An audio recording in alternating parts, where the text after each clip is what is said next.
relação entre a filosofia do senso comum de Thomas Reid com a filosofia de Edwards? Eu não vi nada. O Pedro vai falar aí se ele viu alguma coisa. Boa, coitada, Carol. A Carol pegou essa aí de paraquedas, né? Ela não viu nada do Reid. Então, essa é uma relação que não é natural. Por quê? Porque apesar do Edwards estar depois dos nossos estudos do Thomas Reid, cronologicamente, o Edwards vem primeiro, né? E vocês viram que ele morreu antes do Reid fazer fortuna. Então, o Reid, muito provavelmente, não sei até que ponto ele o conheceu, o Jonathan Edwards deve ter conhecido. O Edwards era conhecido na Escócia. O presbiterianismo ali devia ser um mundo pequeno. Quando ele, inclusive, foi exonerado em Northampton, um dos convites que ele recebeu foi para ir para a Escócia. Já pensou? Essa dobradinha seria incrível ali se ele tivesse ido. Mas eles não têm relação de dependência. Jonathan Edwards não leu nada do Thomas Reid por questões temporais, né? Um está anterior ao outro.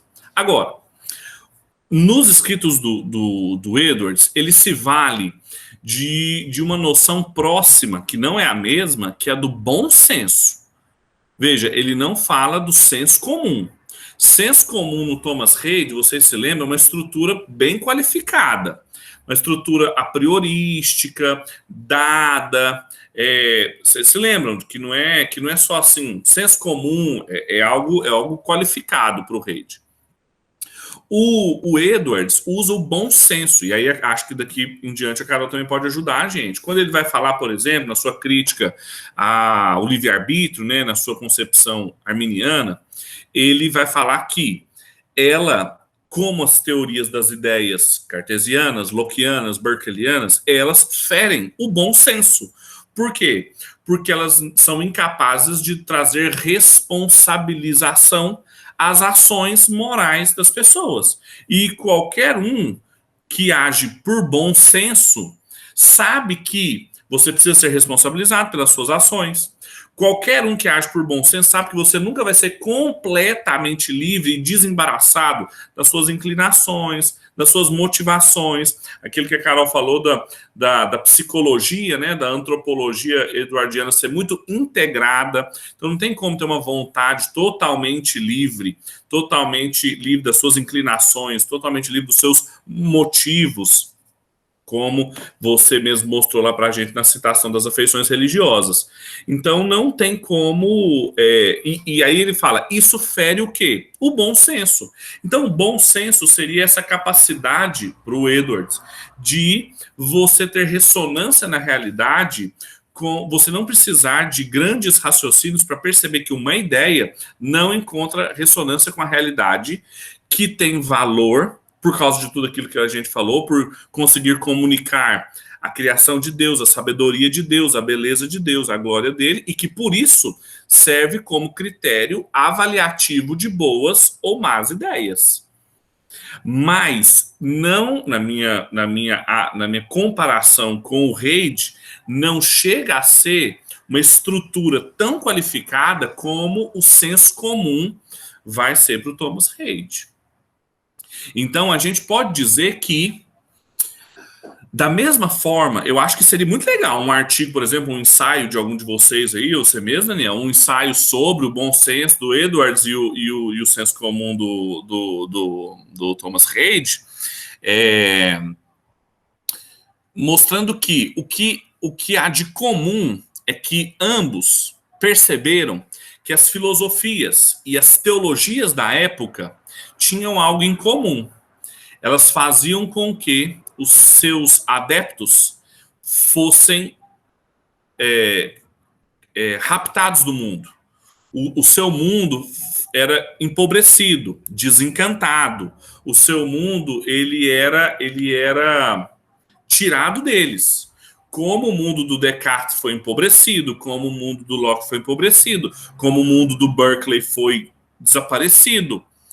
E o senso comum, tanto o senso comum como o bom senso, sempre foram instrumentos nas mãos das pessoas para não deixar que o mundo lhes fosse roubado por filosofias empobrecedoras, reducionistas, desencantadoras da realidade. Não sei o que a Carol acha a respeito disso. Eu concordo, até dei uma pesquisada aqui, rapidão, ele realmente usa o termo bom senso, inclusive no liberdade da vontade, nesse sentido mesmo, igual você falou, né? Agora, enquanto você falava, eu lembrei que a visão do Edwards do homem natural, né? Que esse bom senso pertence ao homem natural, é muito elevada. Igual ele vê beleza na criação, ele vê beleza no homem por si só, o homem não convertido. Isso é muito legal no Edwards, assim, né? E acho que comunica bem com as filosofias da época e que viria posteriormente.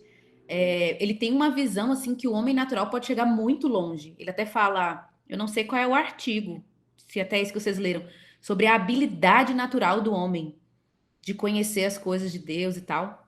Mas, aí é assim, ele põe o homem lá em cima, depois ele dá uma queda violenta, né? Mas não consegue obedecer a Deus, não consegue não pecar, né? Aí vem todo o calvinismo, o puritanismo dele. Mas isso é bem interessante, a visão do homem, que ele vê beleza no homem, ele vê muita capacidade.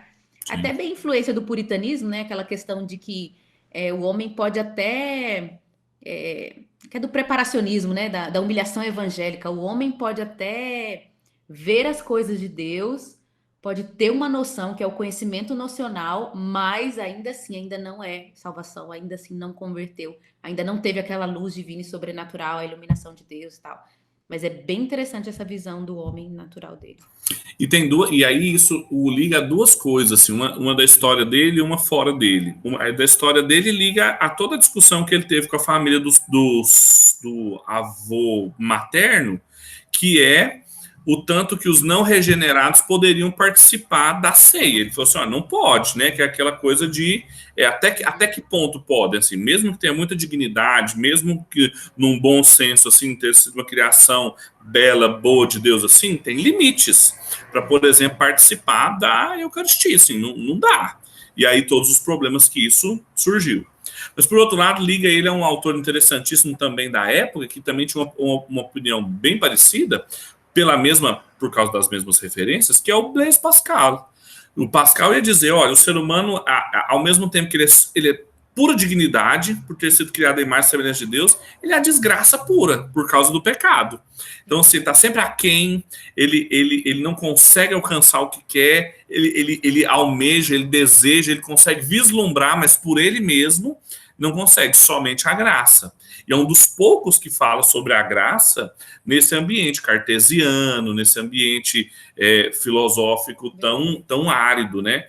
Então, o Edwards aí também e o Pascal daram um excelente diálogo quanto a isso também, de valorização do ser humano enquanto boa criação divina, mas também o corte digno que eles precisam ter com os efeitos do pecado, a incapacidade sem o auxílio da graça. Verdade. Mesmo em tradições teológicas diferentes, né? O jansenismo do lado e o puritanismo do outro. Muito bom. Verdade.